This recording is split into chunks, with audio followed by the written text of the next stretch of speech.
Assalamualaikum warahmatullahi wabarakatuh. Di sini saya akan mempresentasikan materi usulan perubahan ulang Undang-Undang Dasar tahun 1945. Mata kuliah Hukum Konstitusi dengan dosen pengampu Profesor Dr. Muhammad Salman Manggalatung SH.MH dan Bapak Muhammad Isa Helmi SH.MH. Materi ini disusun oleh Rosyan Fikri Muhammadi dan Syarif M. Hikam Al-Arifin.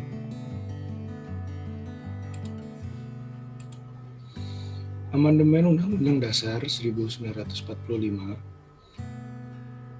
telah membawa konsekuensi perubahan struktur kenegaraan Indonesia. Dalam kasus di Indonesia ada beberapa hal yang menjadi inti dan mempengaruhi banyaknya pembentukan lembaga negara baru yang bersifat independen. Upaya mewujudkan sistem check and balance dalam sistem ketatanegaraan Indonesia telah dilakukan melalui amandemen Undang-Undang Dasar 1945. Tidak ada lagi lembaga yang diposisikan sebagai lembaga tertinggi negara atau lembaga superpower. Keberadaan Majelis Permusyawaratan Rakyat atau MPR pasca amandemen UUD 1945 telah sangat jauh berbeda.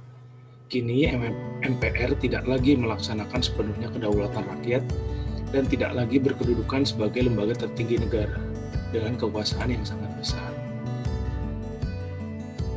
Menurut Syamsuddin Haris, peneliti Lembaga Ilmu Pengetahuan Indonesia atau LIPI, UUD 1945 hasil amandemen keempat masih memiliki banyak kekurangan karena sifatnya masih tambal sulam.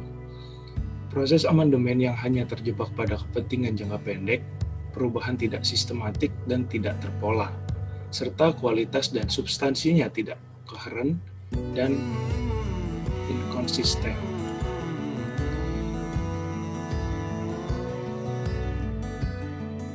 Dalam usulan amandemen UUD 1945 yang kelima, MPR harus didesain yang terdiri atas DPR dan DPD sebagai lembaga negara, bukan terdiri atas anggota DPR dan anggota DPD.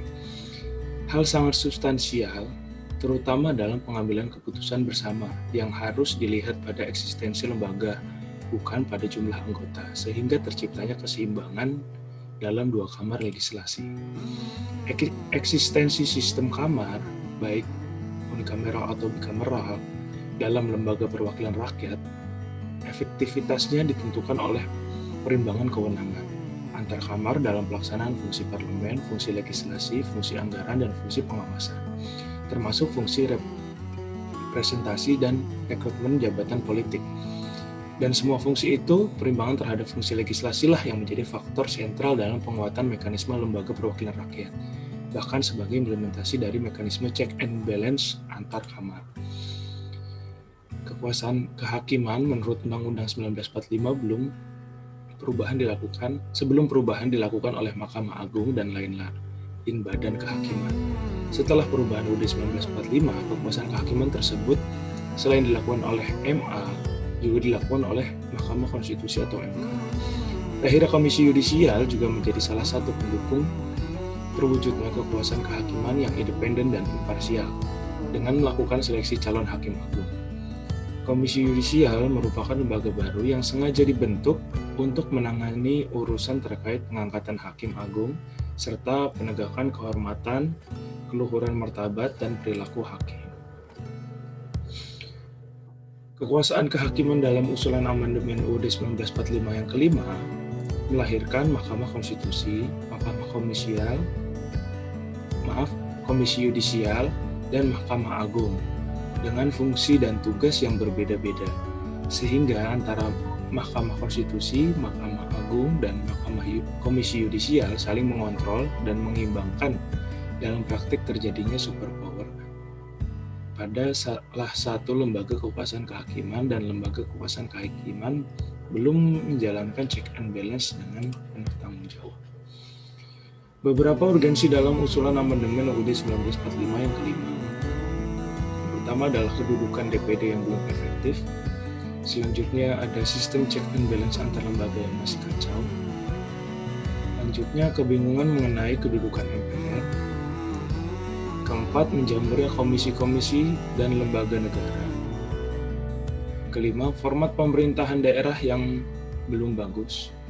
Keenam, format sistematika, koherensi, dan konsistensi UUD 1945 yang masih tidak baik.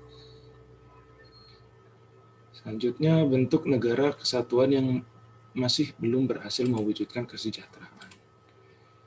Sekian presentasi dari kelompok kami, kurang lebihnya mohon maaf. Wallahul muwaffiq ila aqwamit thoriq. Wassalamualaikum warahmatullahi wabarakatuh.